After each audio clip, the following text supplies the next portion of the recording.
দল যাকে মনোনীত করবে তার পক্ষে নির্বাচনে অংশ নিতে মনোনয়ন প্রত্যাশীদের নির্দেশ দিয়েছেন বিএনপির ভারপ্রাপ্ত চেয়ারম্যান তারেক রহমান। সোমবার ৫ বিভাগের মনোনয়ন প্রত্যাশীদের সঙ্গে মতবিনিময় সভায় অংশ নিয়ে সবাইকে এক পরিবার হিসেবে নির্বাচনের প্রস্তুতি নিতে বলেছেন তিনি। সভা শেষে মনোনয়ন প্রত্যাশীরাও বলেছেন দল যাকেই মনোনয়ন দেবে তার পক্ষেই প্রচারণায় অংশ নেবেন সবাই। নাবিল জাহাঙ্গীরের রিপোর্ট। আসছে নির্বাচনে কারা পাবেন শহীদ জিয়ার ধানের শীষ? নির্বাচন সামনে রেখে এই নিয়ে আলোচনা যখন তুঙ্গে, তখন মনোনয়ন প্রত্যাশীদের সাথে মতবিনিময় সভায় অংশ নিলেন বিএনপির ভারপ্রাপ্ত চেয়ারম্যান তারেক রহমান।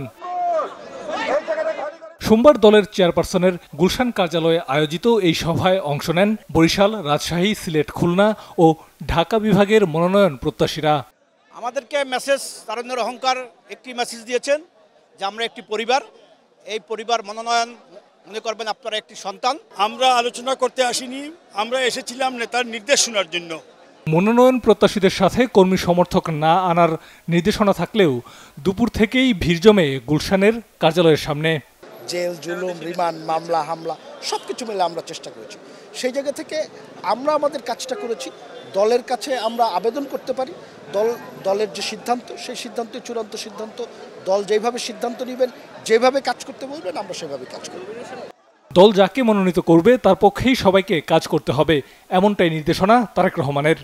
বাংলাদেশ জাতীয়তাবাদী দল বিএনপি যাকেই মনোনয়ন দিবে, যেই ধানের শীষে প্রার্থী হবেন, তার পেছনে দলের সকল স্তরের নেতাকর্মী, সেটা সর্বোচ্চ স্থায়ী কমিটির থেকে শুরু করে একেবারে ওয়ার্ড ইউনিয়ন পর্যায়ের নেতাকর্মী আমরা এক এবং ঐক্যবদ্ধভাবে কাজ করব এবং আগামী দিনে বাংলাদেশ জাতীয়তাবাদী দলকে রাষ্ট্র ক্ষমতায় নিয়ে এসে বাংলাদেশকে এগিয়ে নিয়ে যাওয়ার জন্য গণতান্ত্রিক যে লড়াই আমরা অবতীর্ণ হয়েছি সেটিকে সফল করার জন্য কাজ করে যাব। ইস্পাত করিন অক্ষের কথা বলেছেন এবং love and affection for your party এই কথাও বলেছেন। এটা আমরা সবাই খুব আন্তরিকভাবে নিয়েছি। এতে আমিও যদি খোদা না আস্তা কিছুও না পাই, আমার কোনো দুঃখ নাই। নেতারা বলছেন কয়েকদিনের মধ্যেই প্রার্থী তালিকা চূড়ান্ত করতে পারে বিএনপি।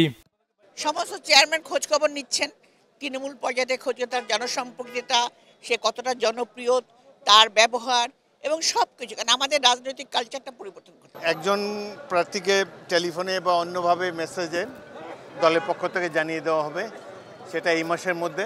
এরপরে যখন তফসিল ঘোষণা করা হবে তখন অফিসিয়ালি ৩০০ আসনের প্রার্থী ঘোষণা করা হবে। যারা মনোনয়ন বঞ্চিত হবেন তাদেরকেও যোগ্যতার ভিত্তিতে মূল্যায়ন করা হবে, এমনটাই প্রত্যাশা সভায় অংশ নেয়াদের। নাবিল জাহাঙ্গীর, বাংলা ভিশন, ঢাকা।